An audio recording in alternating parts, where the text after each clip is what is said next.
Hi guys, and welcome back to a brand new episode of Ringside Recap. I am your host, Naja the Ninja, and let's get started with a brand new week of wrestling, starting with Monday Night Raw.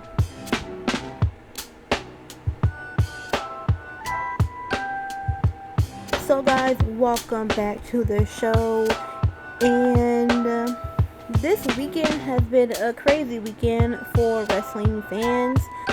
People who have not seen during the week on Friday before SmackDown, a whole bunch of releases came out, and I'm gonna just go ahead and say the big names: Aleister Black, Zelina Vega, the Wyatt Six,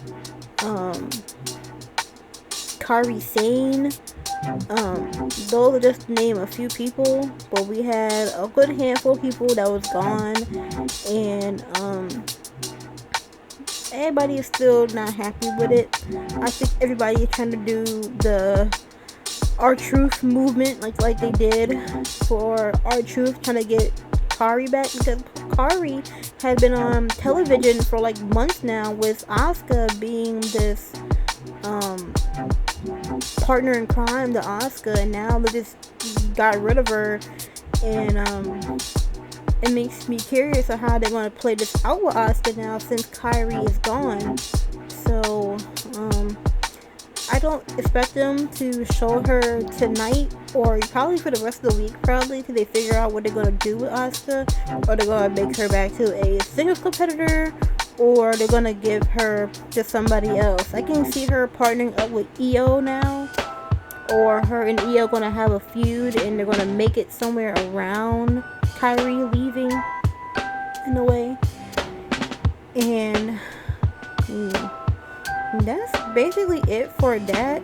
And I'm gonna tell y'all that caught my eye that WWE is thinking about moving SmackDown back to 2 hours. And I could have sworn I had said this like last week or the week before that I think SmackDown should have stayed at 2 hours, or do a Raw do in like 2.5 hours, like on Raw, like tonight it's gonna cut off at like 10:30. So that is something they should have been doing, and they can just go ahead and just buy the rest of the 30-minute block with a random WWE show that no one really cares for, or bring back like one of the reality shows for somebody for 30 minutes, and they won't waste no money because they're making money from the other show. So I hope that they do this, and I hope they keep it this way. I can see them doing 3-hour shows when it's only WrestleMania season, so they can go ahead and try to fit as much story as they can, and to try to finish up the story and make it conclude at WrestleMania. That's the only time they need to be 3 hours. I feel like that's it. Because if you're not gonna show all your talent, and you're just gonna keep the same 15 people that you have in rotation, what's the point of making the show 3 hours? Half of the show is just them cutting promos and commercials. So I just feel like it just needs to stay at 2 hours and stop flip-flopping back and forth, unless, like I said, it's WrestleMania. But after all that, let's get started with the show. So y'all, the show opens up with a quick Roman Reigns and Uso segment. They really didn't say nothing much. They basically said the same thing that they had said last week about Jacob Fatu, and they're basically saying that Jacob is not ready to become champion or deal with the burden of him being a champion, and just him going against family, this, the yada yada stuff that we already seen before. I don't think it's really much to really go back about. But now they're calling themselves like the first family. So I don't know. So then we jump to Seth Rollins and Braun Breaker, them two having a promo in the ring, and Steph comes out first and basically, gloats himself a little bit, and then starts going off about Braun Breaker, how he wanted to take Braun Breaker under his wing and make him a star, and he saw the potential of Braun Breaker from no one else saw him because he had a match with him at NXT, and he just knew he was going to be the number one next big star. And then Braun comes out, and Braun's like, I don't need you. I was going to be a star regardless of you or anything. I just need a little bit of help, referring to Paul Heyman, because Paul Heyman is also with him. And Seth Rollins tries to speak some sense into Braun, and it's just not working. Then Steph calls him an insult, calling him a pea brain, because he doesn't understand what's going on right now. And Braun is just going back with Seth Rollins. It is a good back and forth, and then they somehow, in the middle of it, say how they respect each other. But I'll say Seth Rollins called Braun Breaker basically number 3 of the family. He said, you're not even the top 2 Steiner family member. And I was like, oh wow. I don't know. I don't know what to say about that. Other than that, the promo was pretty good. It was a good 15-minute promo. And this is another thing I said earlier, that I don't know why these shows are just taken up by promos and commercial. But like I said, it was a good promo. They're going to have a match at Backlash. So just get ready to expect Logan and Austin and also the Street Profits. I know they're going to be there. So if we see in 2 weeks when Backlash is around the corner. So y'all, the next little thing we see, Raquel jumping Stephanie Valkyrie and the rest of the Judgment Day girls, Liv Morgan and Roxanne Perez. Basically, we're just Raquel and Roxanne jumping Stephanie Valkyrie, and Liv Morgan basically telling her, like, hey, I'm the champion now. And that was it. I don't know why they did this. Don't see the point of it. But I guess Stephanie is going to come back later on, because Raquel and Roxanne is going to be in a match later. So I'll tell y'all what is going to happen next between that. Stephanie definitely going to jump them two in the match. But yeah. So y'all, the first match of the night, we had Penta versus Rusev. And we get a little special guest person of the newest person on Raw, Ethan Page, who sat at the announce table for the whole match. This match was an okay match. Good back and forth between Rusev and Penta. Really nothing too crazy. Ethan was trying to distract Penta, and it didn't work. And Penta ended up rolling up Rusev and getting the win. But of course, at the end of the match, Rusev did not like that, and he started jumping Penta. So then Ethan Page started to get involved, and them two just jumping Penta together.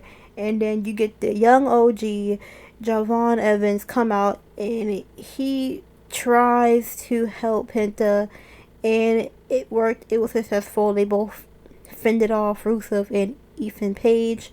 So I'm pretty sure this is going to be a tag team match later on for Backlash or within the weeks. So y'all, we get a quick little El Grande Americano segment, and basically he's gonna have a up and coming match for a mass versus mass match. And basically he's just saying, I want a practice opponent, and the person that he wants to go against is Hall of Famer Rey Mysterio.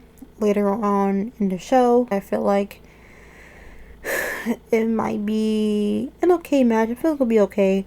This is a good way to bring Ray back into the light again after him being out. So I'll tell you how that goes in a minute. So the next segment we have of the night, we have the Women's Intercontinental Champion, Becky Lynch. She comes down to the ring and basically gloats herself just like her husband and say that she has sent former champion AJ Lee packing because AJ Lee did say that she's going to be on a little hiatus after losing the belt. So Becky is gloating herself, I won the champion, and then she goes on and says all the accomplishments she's had gotten since getting the championship back. She is the first woman in WWE history to hold 4 different women's championship titles, and she is the first woman ever to have more WWE WrestleMania wins. So she has broken 2 records through WrestleMania 2 or 3 weeks ago. And she basically says that, she done this for her daughter to show her daughter what a real champion looks like. And she is going to issue a open challenge. So the person who accepted the open challenge was Io Sky. And Becky was beside herself. She tried to talk down Io, tried to make Io change her mind. And Becky goes ahead and throws shots at Io, basically saying that she was holding back Rhea, and Io didn't like that and slapped Becky. So Becky tried to run away, but then GM Adam Pearce come out and said that your championship open challenge is official. So guys, we had the match between Becky Lynch and Io Sky, and it was a good match. Great back and forth match between her and Io. Definitely best match of the night, I'm pretty sure. I don't think nothing's gonna top that match for the Women's Intercontinental Championship. But as soon as we think we're gonna get a great, clean match, Asuka comes out, which I wasn't expecting Asuka to come out right away. Asuka comes out and distracts Io, and Becky end up capitalizing on it and retaining her championship. And then Asuka attacks Io after the match and puts her in her submission, and yeah, that was the end of that. Was not expecting Asuka to come out right after Kari getting released, but then y'all can hear the fans say that they want Kari, so we'll see how this is going to turn out between them two. Definitely, I can see them having a match at Backlash, so definitely keep an eye out for that match. So, y'all, we get a quick little Rey Mysterio original El Grande Americano. They didn't really say much, so I'm not even gonna go over this. Basically, they're just hyping up the El Grande versus El Grande match in AAA. That's it. Nothing crazy. I'm gonna gloss over this. So then we get another promo thing with Byron Saxton and the Usos, and Byron is trying to get the scoop off of the Usos for Roman on what he's gonna say later on in the show. And the Uso basically said the OTC said whatever the OTC says, and we're just gonna follow him and his family business. So then we have LA Knight. He comes around and he was like, oh, Jay, what happened to you? You was a former heavyweight champion, and Jimmy, you have the potential to become one, but now you're hanging back up with Roman Reigns, so that's never going to happen. And basically the Usos told LA Knight to mind his business. So yeah, they're trying to waste their time for the end of this show. So I don't know. So, y'all, the next segment of the night, it was Joe Henry singing a song basically telling the whole universe that he is signed to Monday Night Raw. So we're going to see more of Joe Henry and him singing. And he goes on making a joke about Logan Paul, how Logan Paul needs to be fired. And Logan Paul did not like that. So him and Austin came out and basically was talking down Joe Henry. And then they started getting in the face of Joe Henry. And Joe Henry tried to attack them, but it was 2-1, so that didn't turn out for him. And then the Street Profits come out and help Joe Henry defend off the Vision. So, quite don't know what the Street Profits motivation here. They're just enforcers stopping people from getting jumped right now, or they just don't know what to do with them. So, that was that. And then I'm gonna gloss over this. You have Grayson Waller, him talking to GM Adam Pearce about him having a match with somebody. And then he says something about Oba Femi, and Adam will try to tell Grayson that Oba was behind him. And Oba was like, you know what, you want a match? Have a match with me. So Oba and Grayson match later tonight. So guys, we get another quick little segment of Joe Henry basically thanking the Street Profits for helping him, and Steph Rollins comes creeping out, and before Steph can even get a word out, Montez Ford basically stops Steph from saying like, you ain't got no friends. Basically saying what Braun Breaker has said to Steph earlier, that he has no friends in this business. So, I guess this is gonna be Steph's new persona, that he's gonna do this all by himself persona. So, y'all, the next match of the night, it was Rey Mysterio versus the other El Grande Americano, and this match was an okay match. It was a good match. Probably gonna be top 2 match of the night. Good back and forth between Rey and the other El Grande Americano. Rey looks like he is still in his early 20-30s. Like, he's still putting it on his show, and this man almost 60. But yeah, he put on a show, and the other Los Americanos try to get involved, and then you have the OG El Grande Americano came out and stopped the other people from getting involved, and that ended up helping Rey, and Rey got the win. And then at the end of the match, both of the El Grandes was having a scuffle, and that was the end for that. I guess I can't wait to see by the end of May what their match is gonna be like, to see who, well, we know who it is, but we get to see the unmasking of one of the El Grande people. I think that's gonna be funny. So, y'all, the next match of the night, we had Grayson Waller versus Oba Femi, and y'all already know how this match ended. It was a squash match. Oba Femi won the match. I'm not gonna go nothing else about that. But Oba did say something at the end of the match. He said that all the championships are being occupied, and certain champions do not want to defend their championships. So Oba said, I'm going to take it upon myself to have an Oba Femi open challenge to any person that wants to go against Oba Femi. So I guess this is going to be a every Monday thing where we will have an Oba Femi match. So yeah, I think it's going to be good. Hopefully he gets some good opponents and not squash opponents every week. But we'll see how that turns out to be.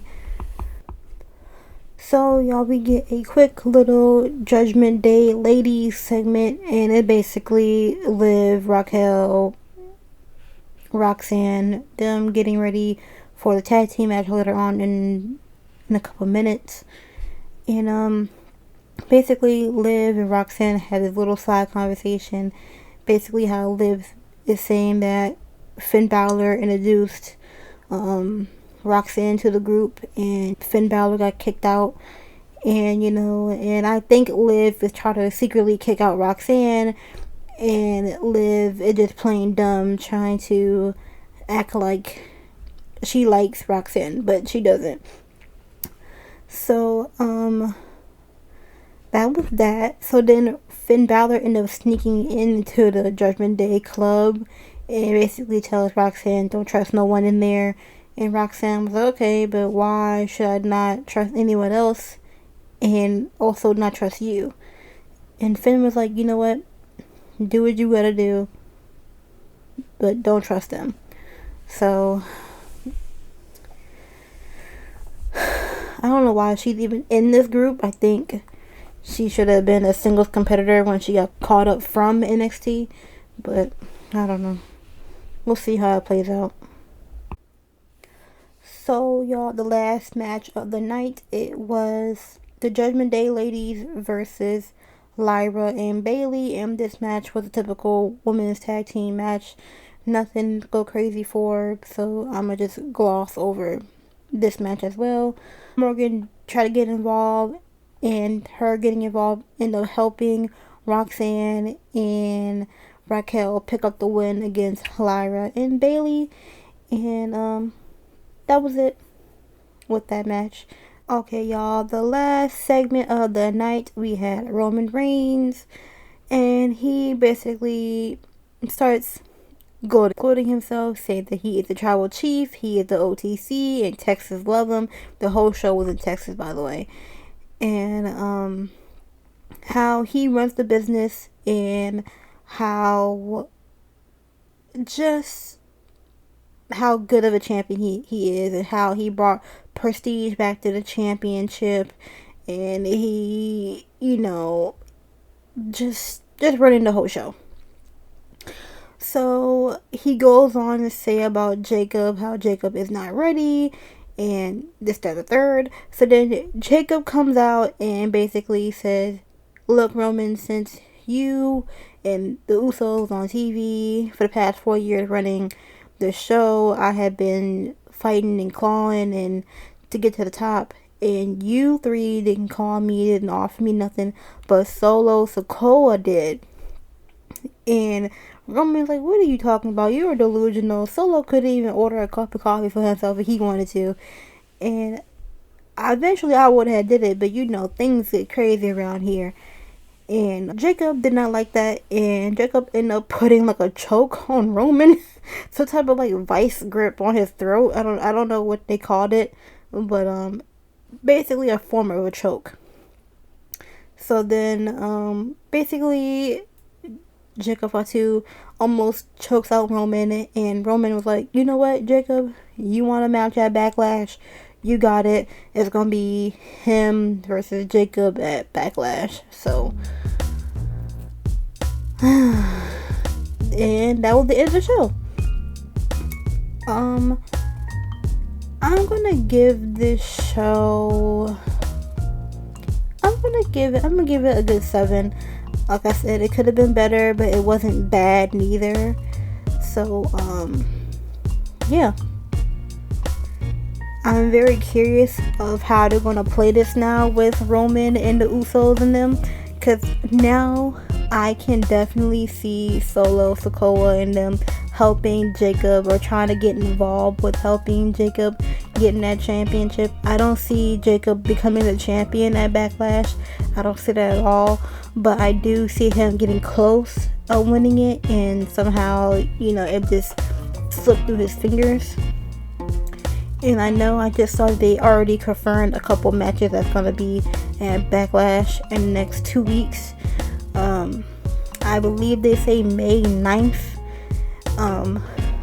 But I'm looking forward to it. I think it's going to be a good pay-per-view. Backlash always been an okay pay-per-view. I feel like, the earlier 2000 Backlash was better, of course, because early 2000s, one of the top prime wrestling, of course the 90s, but I look forward for this pay-per-view. And to me, the best match of the night, I'm going to give it to the ladies. I think the ladies put it on. I feel like they just be shadowing the ladies. They don't be showing them enough. But definitely, Io and Becky's match was the best match of the night for me. And hopefully we get to see more of this Io and Asuka feud. I know that they're going to have a match at Backlash, I just saw, so looking forward to it. And that is the end of the show. So I want to thank y'all for hanging out with me today. Please be sure to like, subscribe, comment, share if you want to, and all the other good stuff. And I look forward to seeing y'all on Friday for Friday Night SmackDown.